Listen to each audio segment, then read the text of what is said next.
witnesses to history. Oh my God. Oh my God. Oh my God. Oh my God. Emergency pod is among us. Get your vapes ready. Chargers have signed, not yet signed, but have a new offensive coordinator in town. It is none other than Mike McDaniel, and it feels like a dream. My offseason checklist has been fulfilled pretty early on, and I just could not be more happy about it. So last time we were here, it was the last game of the season. It was the bad playoff loss in New England. And we said the Chargers had to fire Greg Roman. It happened. We said they had to fire Mike Devlin. It happened. And now we're sitting here on Tuesday? It's going up on a Tuesday at 6:35 p.m. on West Coast time. And the Chargers have wined and dined Mike McDaniel, and he is on his way to becoming the new offensive coordinator. Before you go, Craig, though, just a little caveat for all the people listening, which, by the way, welcome. This was a literal hey, you want to jump on a pod type thing. So this is all based on emotion and what we know of Mike McDaniel and why we're happy about this on the top of our head. If you're looking for that clean breakdown of him, that's not that happening. ain't what this is tonight. No, this is all based on pure emotion. So, Craig, do you want to talk about Greg Roman at all, or we just want to go right into this Mike McDaniel news? No. We absolutely have to talk about Greg Roman. Okay. Yeah. For all of the strife, for all of the complaints, he actually did something right. We were all pissed off after that game. We clearly upset, and with good reason. All the complaints we had all season, but think about it. He sucked so badly that they had no choice but to remove him. From players on the opposite team talking about his play calling or the fact that the team wasn't prepared to go against the defensive play calling of the Patriots, to actual players doing their best to talk around the issues and some actually saying the quiet parts out loud. Thank you for being so terrible that they had no choice but to let you go in an offseason where a bunch of viable offensive play calling names were available. So thank you for being terrible. This is the first and only time I'm ever going to say that to you, Greg Roman. Happy trails to whatever you got going on for the rest of your life. If you catch on somewhere else, good, perfect. You're no longer our problem. Best of luck to you. You and your Vienna sausage fingers, enjoy life. Just never come back to the Chargers for anything ever again. But we do appreciate your service, at least this season, in getting the hell out of Dodge so we can make room for a competent play caller. Yep. Feel free to take your little camper, and you can camp with the Harbaugh brothers all you want, as long as it's not with the Chargers organization. Yeah, huge shout out to Greg Roman for being so bad. And by the way, if the Chargers, and it had to be so bad in the playoffs for this to happen, because if they don't make the playoffs, it's kind of, you start making up excuses about, well, the offensive line was makeshift and that, they've had really bad luck. And, if they had all the pieces and Alt didn't get hurt and Slater didn't get hurt and, and things would have swung a few different directions, maybe, just maybe, this team would be better. We think we could run it back with Greg Roman, but they made the playoffs. Greg Roman put up a terrible performance in Foxborough, so bad that the other team's talking about how bad his game plan was. And for everybody saying hey, look, it feels like, Harbaugh is, loyal to his guys, which, in part he is, but not loyal enough to hurt this team. And so he fired Greg Roman. And by the way, we're seeing the exact opposite narrative with Mike McDaniel, by the way, which is there's no way this will work. They're not going to hire Mike McDaniel. How could they hire a young kid who, is an eccentric personality with a old, tough-nosed football personality? So got to say, man, it looks like Harbaugh is willing to go in a different direction, and it isn't just about, his own way of football. This hire in general feels like Harbaugh wanting to win beside his own, ingrained traits of a football mind, where he would love to run the football, 50 times a game, run out of clock, and just beat you down physically. But kind of now sitting back and going, well, we kind of tried that with Roman, and it hasn't been successful. If we're going to ever get Justin Herbert going, it's time to take the training wheels off, so to speak, a little bit with Greg Roman and let it fly with Mike McDaniel. And it's God, man, they're by far my favorite offensive coordinator in the cycle. I liked Todd Monken. I liked Brian Dable, but Mike McDaniel, and I know we're about to get into it, but I cannot tell you how much I love this hire and how I cannot wait to see the firepower this offense could have with McDaniel at the helm. So backtracking a little bit again, Greg Roman, thank you. Best loss since 63-21. So you're number 2. First one got us Harbaugh. So great. For all of the turmoil that we've experienced the last few seasons, we've been able to recoup with something that got us. We talking about doing 180s? Fam, I'm on here drinking a Dr. Pepper Zero. I'm drinking soda right now. That's how happy I am. We talking about a dude who chugs water and other electrolyte filled drinks pretty much all day long. But that's how happy I am about this. Y'all prepare for me to be insufferable with all my cocaine jokes. We're going to go crazy behind this Mike McDaniel stuff. And if you know about Mike McDaniel, you get the jokes. But if not, eventually you'll catch on. Because homeboy went to South Beach a couple years ago, got a tan, started wearing like velour tracksuits and everything, looking like a pure cocaine cowboy. And now we got that in LA. The aesthetic is going to be beautiful. The play calling is going to match it. It's going to be high flying. But also for the people who only think about that down the field passing game and the people complaining about, well, he doesn't necessarily match up with that Harbaugh style of execution in the running game, being tough and rugged, pounding the ball down on other teams' throats. Well, go look at the tree he comes from. The Shanahan tree, which creates all sorts of easy buttons in the passing game, but also the running game is a staple of it. I mean, we can talk about more of it throughout the week if, wherever we talk about it, whether it's in Discord, Twitter, whatever we have time for. If we do another show, who knows when we could dig into it a little bit deeper. But you got guys like Devon Achane rushing for 1,300 yards last year. He just consistently figures out ways to get playmakers the ball. One thing that I am super excited about is the fact that there will never, ever be another game in which Ladd McConkey has like 1 or 2 targets. Because the way that Ladd should be moved with all those orbit motions, getting him out in space, easy touches to where he can get his hands on the ball and make things happen after the snap, all of the pre-snap window dressing to throw defenses off, you're going to get a ton of that.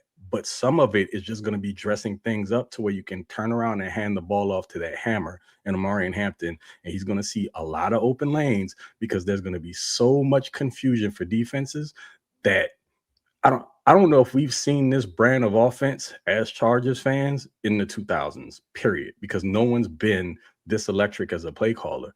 We've seen a bunch of, milquetoast play calling and types of coaches who lead those types of offenses, or maybe just kind of that 1-2 combo, hand the ball off, run play action, try to get downfield vertically that way. But there are all types of ways to get your playmakers the ball in this offense. And nobody is better suited for this. Now, personally, this was my 1B or 2, however you want to consider it, because I was a Brian Daboll guy, but Mike McDaniel was right there with him. And my rationale behind Daboll was I figured he might not want to be a head coach for a little bit. Maybe you get him for a few years so you get that stability with Herbert and not have him looking for another OC in the next 2 to 3 years. I'm going to be honest with you. That could very well happen here with McDaniel. But if this dude wins us a Super Bowl in the next 2 years, I could care less. Let's all give him our own personal escort to the airport when he decides to leave, wherever he wants to go. Hell, we can pay for his ticket. Spanos don't even have to worry about it. If you can get us a Super Bowl with this quarterback, and I'm sorry, Dolphins fans, because I know y'all got to be feeling the way, especially those that hated on Justin Herbert. This has got to be a nightmare for you, especially when it works, because I got all of it bookmarked. Let's just start there. But if and when this works, y'all know they call me Petty P for a reason, man. It's going down everywhere. I got all your trash tweets towards me, all of them bookmarked. I saw all the stuff. I get it. We see all the hate. But with all that being said, if you can't tell, I'm super excited about what the prospects of this offense are going to be. And all we've asked now for years, well, a few things, we seem to be getting it piecemealed. But one of the things that stuck out was that we needed a legitimate play caller. Because when all else failed, when the pieces started falling apart, what got exposed every single year was the terrible play calling. that is no longer an issue moving forward. Well, as long as McDaniel's here, should I say. Yeah. Yeah. So we know obviously he's deeply rooted in that Kyle Shanahan system, which has found success in the NFL, which, as an offensive coordinator, McDaniel was amazing. He, as the Dolphins head coach, he's had success. You talked about Achane. We know Tyreek Hill had a bunch of big years under him. We know Tua had a lot of big years. And there's a lot of people who are going to say like, hey, look what he did with Tua. And granted, Tua, 2 to 3 years ago was not the same Tua that is today.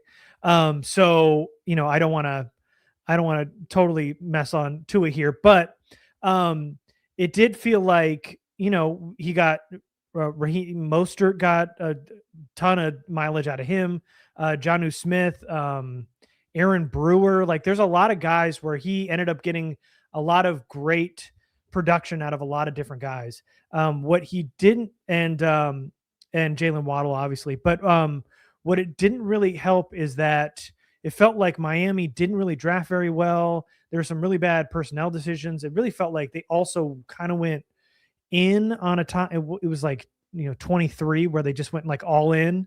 And they signed a bunch of free agents, and then it just didn't really pan out. So in terms of a head coach, like whatever you think about him is fine, but as an offensive coordinator, he's had success wherever he goes. And it started with Shanahan, but he obviously has a big emphasis on outside zone and a lot of play action and a ton of misdirection. His staple is using those jet sweeps, those orbit motions, a lot of speed to create mismatches. What I absolutely love about Mike McDaniel and what I think will really help this offense is just how horizontally he plays as an offensive coordinator. He stretches out defense. His ability to kind of line up running backs and wide receivers all over the place, even tight ends, where you'll see Tyreek Hill in the backfield, but then Achane's lined up as a wide receiver and then Mostert's on the other side. And then your tight ends lined up as a fullback. Like there's a lot of speed where it feels like you, as a defense, when his offense was kind of humming in 22 and 23, you had to feel like you had to like defend every blade of grass because there's so much speed and motion. And it was not only moving just like downfield, but it was also sideline to sideline. So you're going to, if he, obviously there's what we've learned about Mike McDaniel as an offensive coordinator is that he adjusts to whatever he feels can work. And if it doesn't, he'll try something else. So it's not like, even though he relies heavily on RPO and we see a lot of jet sweeps and orbit motions and all that misdirection, it's not something that he's going to do like a bunch of times to kind of make it stale. It's enough at the right time. And he really picks and chooses when he wants to do it.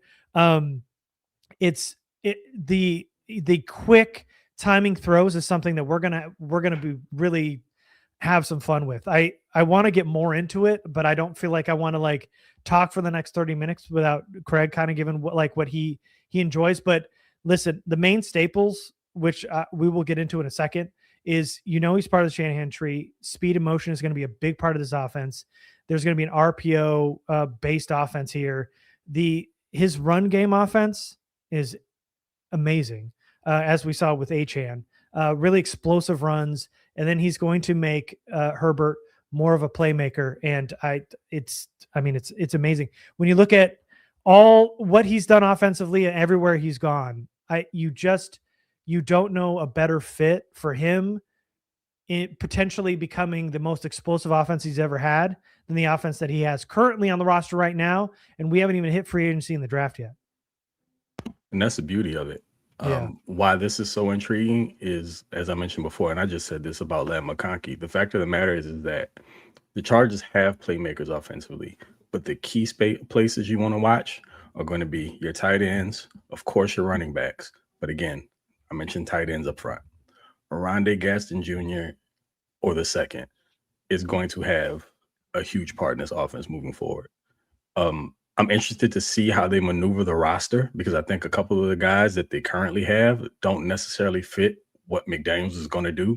So we may see a little bit of turnover here, which is completely fine because some of these guys are a little redundant, but there will be some variety. Of course, we know McDaniel likes to run a lot of wide zone. What we saw was it was pretty speed based in Miami, but if you go back and you look at that Shanahan tree, it's not all about basically out athleting the defenses. They run a little bit of power too, and you're going to see some duo and inside zone mixed in there as well. So not all of the power elements are going to be some gap stuff that they incorporate in there also, but it's going to be the sheer variety of play calling within the offense. He's able to maneuver and isolate whatever your weak spot is on the defense. Mm-hmm. When you're talking about game planning, this is someone who does it to a T. There's no copy and paste game plans from week to week. Whatever your defense is bad at, they're going to attack it. Even if like you're one of the top defenses in the league, what they'll do is they'll find, because there's going to be a weak link somewhere. What they do is they'll attack it with numbers.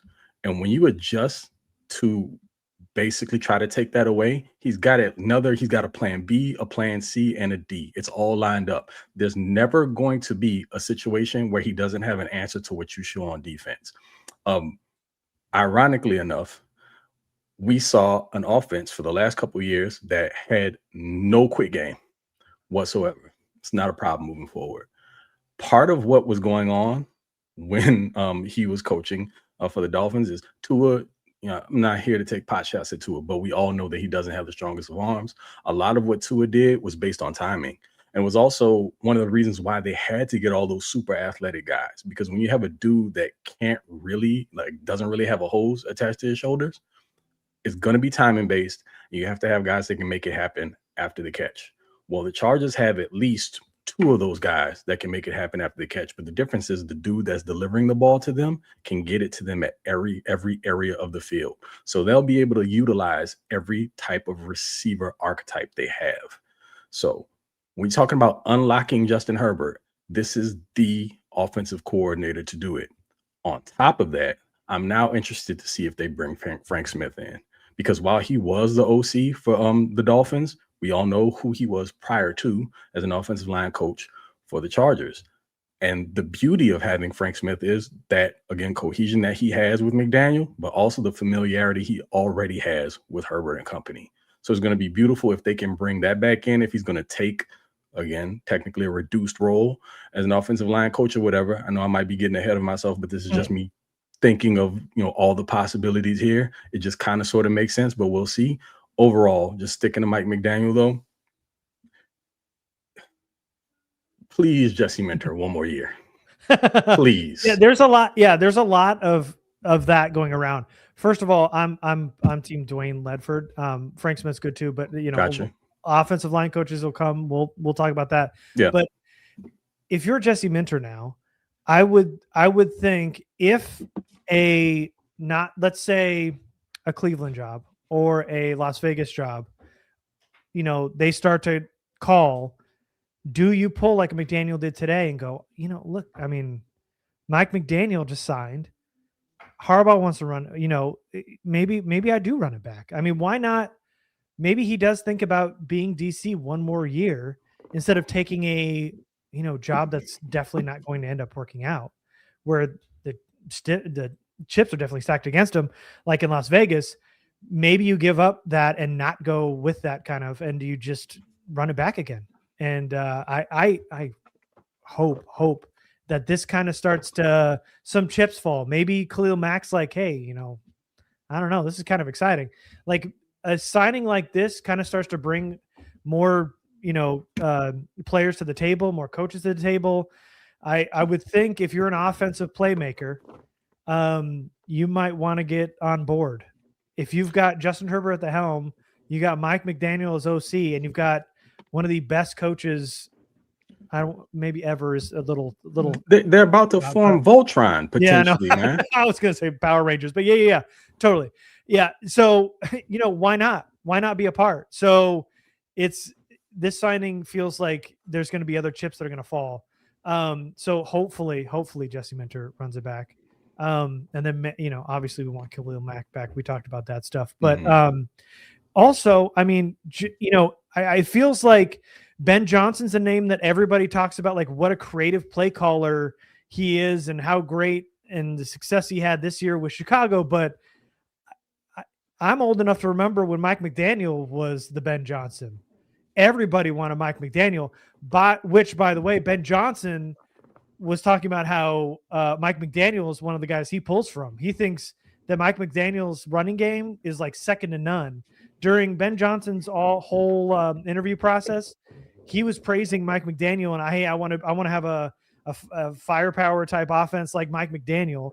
I want to be creative like Mike McDaniel. So, I know Ben Johnson's a hot name right now about one of the brightest offensive minds, but your boy, who's now the Chargers offensive coordinator, is the one who was influencing a guy like Ben Johnson. So I remember when everybody was talking about him being the next best thing, and now here he is coming back and gonna run it back as an offensive coordinator, and he's got Justin Herbert with him.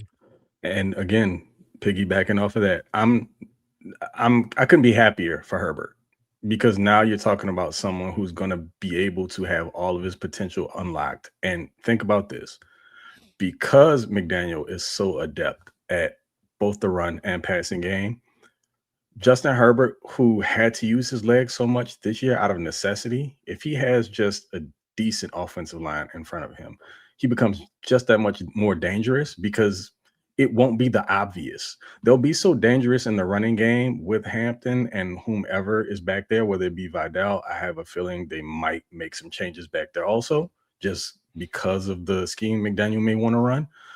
But when you're talking about who they currently have right now, as far as weaponry goes from the offensive skill positions, specifically a wide receiver, including a guy like Keandre Lambert-Smith, who could have a larger role next year also, think about the fact that Herbert's legs become an afterthought. And there are going to be plays that they're probably going to be able to design that Herbert's going to break for really long gains, because teams are going to be worried about everything else being stretched vertically, horizontally, and all the space that's going to be created in this offense. There will not be an issue anymore where you will see literally 3 stick routes run within 2 yards of each other. That's not going to be a thing anymore. Mm-hmm.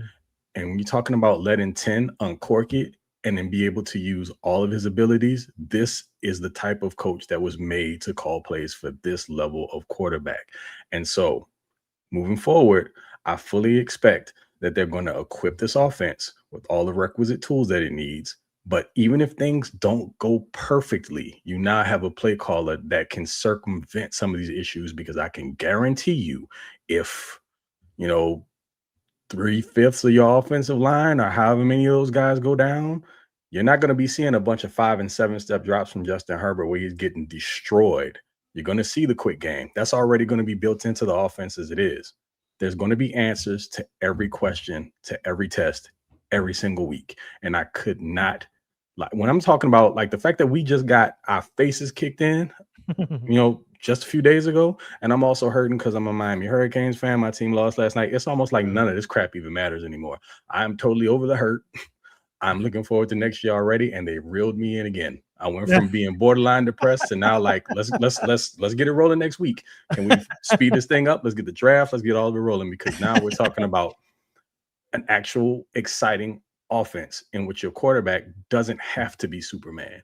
He'll be able to step up in spots to do it, but you won't be asking him to do it literally 80% of the offensive plays, and then him having to actually work around all of the things that aren't perfectly set up for him on offense. He's going to have someone who puts him in position to succeed. And Harbaugh said he wanted to get this man to the Hall of Fame. Play callers coupled with quarterbacks like this are what will help that cause. Yeah. I don't want to understate just how good of a running game that McDaniel is going to implement with the Chargers. I mean, he is just one of the best run game coordinators in the NFL right now. He is, even with his struggles in Miami towards the end of that stint there, he has always been one of the best minds in terms of getting the most out of his running game. And obviously that's a big thing for Harbaugh. And it isn't like an old school, pound the rock type mentality anymore. We talked about how there's a lot of window dressing. There's going to be a lot of misdirection in the run game. And Herbert's going to get a lot of love, and he's going to get, obviously, hopefully, is going to get a lot more weapons, and you're looking at more speed coming somewhere. Whether that's coming in the draft or free agency, just know there's a speed option coming, because you gotta put some gas in that tank for McDaniel, and if you want to gas up that tank, get him some speed. So, what's really going to be fun is when we start to see these clips coming out, and we'll even, when we find it and get it, just how innovative he is as a coordinator and as a football mind, how he will pull stuff from like college tape, or even like things he saw from 2024 from a game against the Browns, where he's not just running the same play, but making a unique twist on little things rather than reinventing the wheel, which he is really creative with. He just does a really good job of turning old plays, something you've seen before, and putting a creative spin on it. And those are those type of things that I really nerd out on, and I absolutely love. But I don't want to jinx anything here. But when Miami was like cooking in 22-23, the passing game was like going on like elite level type trajectory all season long. And most of that was because of how quick Tua was getting the ball out of his hands. His offensive line was absolutely terrible. And so Tua was hitting those high intermediate depth of the field type passes. There was a lot of very quick passes. We saw a lot of timing passes, and that quick passing game made that terrible offensive line serviceable because they didn't have to block for long early, but it kind of kept them fresh late in games, and it helped them out a lot when they tried to get Achane the ball late, and Achane would just pound the rock, and then they were able to run it and win games that way. He's got really good run concepts, which is pretty crazy. But he was able to do it even with a bad offensive line. Now, I'm not saying Chargers should run it back with the same five they got, because obviously they cannot do that, and there's no way. But offensive line, having a bat, you can make things work in a Mike McDaniel offense with a bad offensive line. Greg Roman couldn't do it with a good offensive line. But with even the bad offensive line he couldn't do it either. So, I just want to emphasize, like, Herbert's going to get a ton of love, and they're going to be like, oh my God, I can't believe, the kind of ceiling Herbert's going to have now with Mike McDaniel.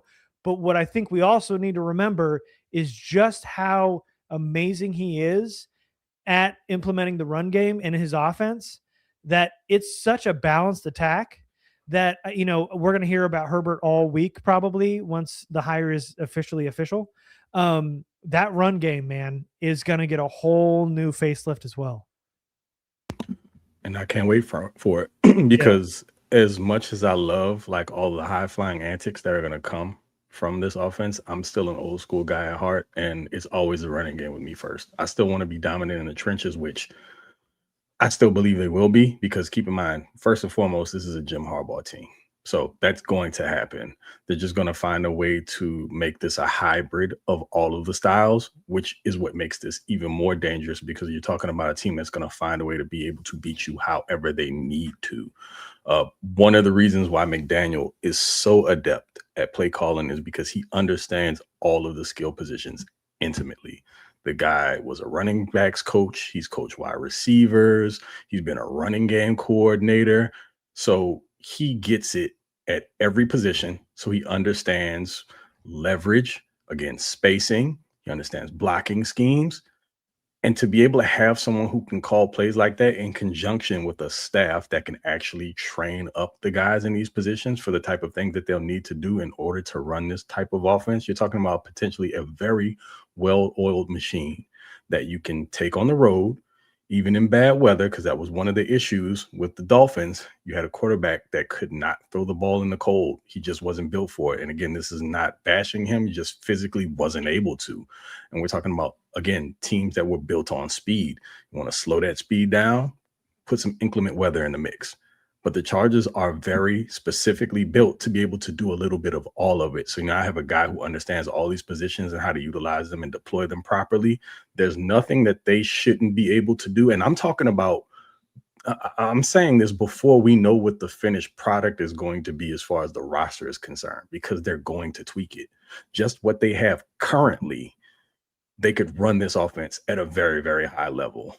So with all that being said, I don't think we're going to run into a situation where, and I see a lot of people that have said this, they don't think that McDaniel's philosophies are going to mesh well with Harbaugh's. Well, what I think this means, or what this says to me, is that Jim finally came around to seeing that, look, I've won a lot doing my style of offense. Maybe it's time I evolve a little bit.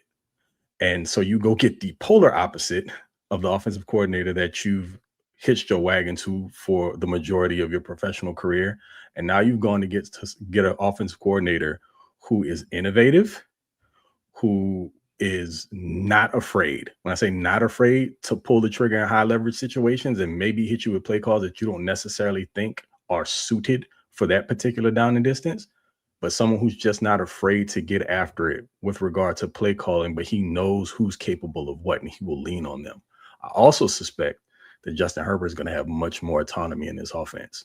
So you'll see him freed up in a way that wasn't so rigid in years past, because I almost feel like this man stepped to the offensive line and he had that freaking wristband on with the 50 plays in which he seemed to only call 4 or 5 from.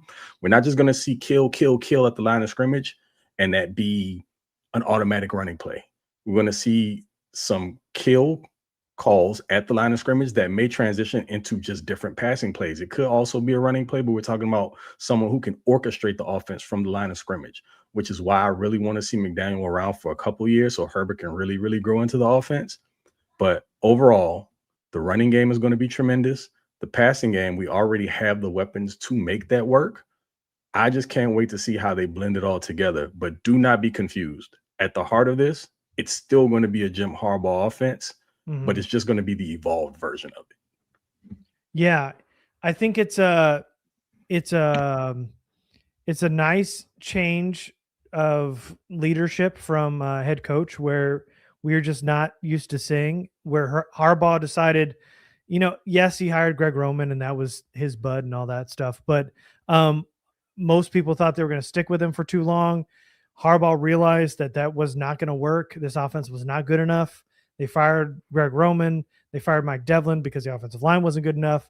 And they said, we need something to make Justin Herbert better. And they went out and hired the best possible solution as an offensive coordinator in Mike McDaniel, who's getting head coaching interviews, and decided he would rather be an offensive coordinator in Los Angeles than even take a meeting in Cleveland for that head coaching job. So, we're talking about a guy who's got his roots as a run game coordinator, was a wide receivers coach, running back coach, offensive coordinator, head coach. You've got that veteran experience and a pretty young guy, but now in his second stint as an offensive coordinator, he knows a lot more than he did the first time he was an offensive coordinator.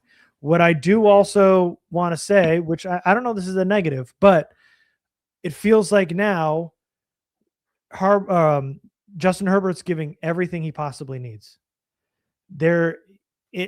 Outside of fixing that offensive line, maybe getting him another speed option. I don't know if you'd count KLS as a speed option. We're talking more of a veteran or a little bit better option than maybe KLS is. Getting him something else, there just aren't any more excuses. He's got Mike McDaniel, he's got Harbaugh, he's got the best possible coach, best possible offensive coordinator. They're building around him offense. They got him a brand new running back in the draft in the first round. They drafted some wide receivers. They got Slater, got Alt. They're going to hopefully improve all 3 spots in the interior. Maybe get him maybe another veteran tight end to help out with Gadsden. I don't know, but they're going to give him weapons, and he's not going to have any other excuse. And I'm not saying that because that I think that he's going to end up failing. I'm just saying that he is now Herbert's being put in the best possible situation to become as successful as he possibly can. And if he can't, then there's another conversation to be had. But right now, the vibes are high because it just feels like the potential of this offense with Justin Herbert on the positive side of this is just astronomical. I mean, if Miami was averaging like 400 yards a game, I mean, with Tua, you can only imagine what they could do with the man who's got that howitzer on his arm, Justin Herbert. The most underrated part of this signing, those pressers are going to be legendary. Talking about like the most quirky individuals in all the NFL from like, we're talking about on the opposite ends of the spectrum as far as age is concerned, different generations. Super eccentric on the side of Mike McDaniel. And we all know who Jim Harbaugh is. So when you're talking about like the worm turning, it's turned, but clearly the soil is also being tilled because they're continuing to build. So now we're talking about going into year 3 of the Harbaugh experience and him not resting on his laurels and thinking to himself, hey, what I've done in the past has worked, so why change it? So you're seeing the evolution of it. But again, I cannot wait just to see these two dudes come behind each other at the podium and answer questions. That's going to be amazing. It's going to be must see. Probably going to have to record a few of them and rewatch them, because you're going to have to get beyond all of the craziness that's going to be said to like kind of dig out all like the tidbits that are important. But yeah, I digress. Overall, man, when we look at all of the names that were available, this was the most exciting. Yeah. And because of everything that it offers to an offense, and again, you know, you want the guy with like Brian Daboll, who would have been really good because, I mean, we saw what he did out in Buffalo with Josh Allen. We're talking about someone who I think is going to open up the way Justin Herbert sees the field as a passer. And we're not just talking about unlocking him as a playmaker, but just the way that, because we know Herbert's a brilliant guy academically. And we know that he's really adept at reading defenses, but I think he's going to see the game in a very different way. What you're going to see are those completion numbers. Like his completion percentage is going to go super high. And what's going to happen is in a lot of these games, he's going to get hot early, because what's probably going to happen is that quick game is going to allow him to get like 3, 4, 5 quick completions. And he starts feeling it and then just going to start gunning it. And then on top of that, you're going to have a proper running game. I keep saying this. Greg Roman said, imagine Justin Herbert with a running game. Well, we're still waiting on that. But then we had to wait to imagine, well, we continue to imagine what Justin Herbert would be like with an offensive coordinator. Now we're going to get both. So the way that this works moving forward is it's with 10 in mind. You can tell because Jim went out and this meeting took all day. And when we saw that it was several hours and we still hadn't seen that they had completed it, we knew at that point, something looks like it's going down.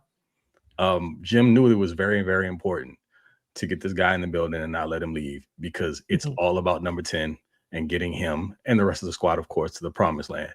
But when you have a talent like this at quarterback, you can't continue to squander it. And it took, it's going to go into year 7 before it seems like all the stars aligned. You got the type of play caller that will work best with him. You finally got him a head coach. Hopefully the offensive line can stay intact.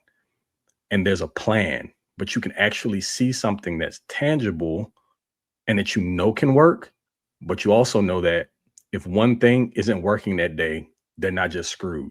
They can make adjustments because they have a guy that's calling the plays, 210, who I'm sure he's going to build that rapport with, that's going to be able to still find a way to get it done with him and those talents. So again, overall, man, I know we're going on and on and on about it, but ultimately at the end of the day, this is probably the best possible option for this situation. And the Chargers are going to thrive because of it. Yeah. Thanks everybody for tuning in. Make sure you guys are subscribed, follow us, and we got a Discord that we're all involved in, and it was a pretty exciting day today in that Discord when this all drops. So make sure you guys all join that. You can find it on our Twitter. We've got it linked up there. But on to your point about the press conferences, I can't wait for a mic'd up on a Mike McDaniel and Harbaugh like exchange during a timeout when they bring Harbaugh to the side and listening to the three of them talk about what play they're going to run and all that. I can't wait for the sideline antics of just like Harbaugh looking over at McDaniel and, he's like, oh no, I got this. It's all right. Like 3rd and 17, what are we doing? And McDaniel kind of gives him the nod and draw something up. I can't wait for all that stuff on the sideline. It's going to be amazing. I think we've touched it all, man. We've done so much talk on Mike McDaniel, which I didn't think we'd go this long on. Is there anything else you want to wrap up before we get out of here? Once again, Jesse Minter, please. Yeah. Please. Yes. Please. And I don't know what else to say, man. We got Mike McDaniels, the snowman, Mr. 17-5. Again, get ready for all the cocaine jokes you can handle because they're coming. I got them all day. We can do this forever. I can't wait.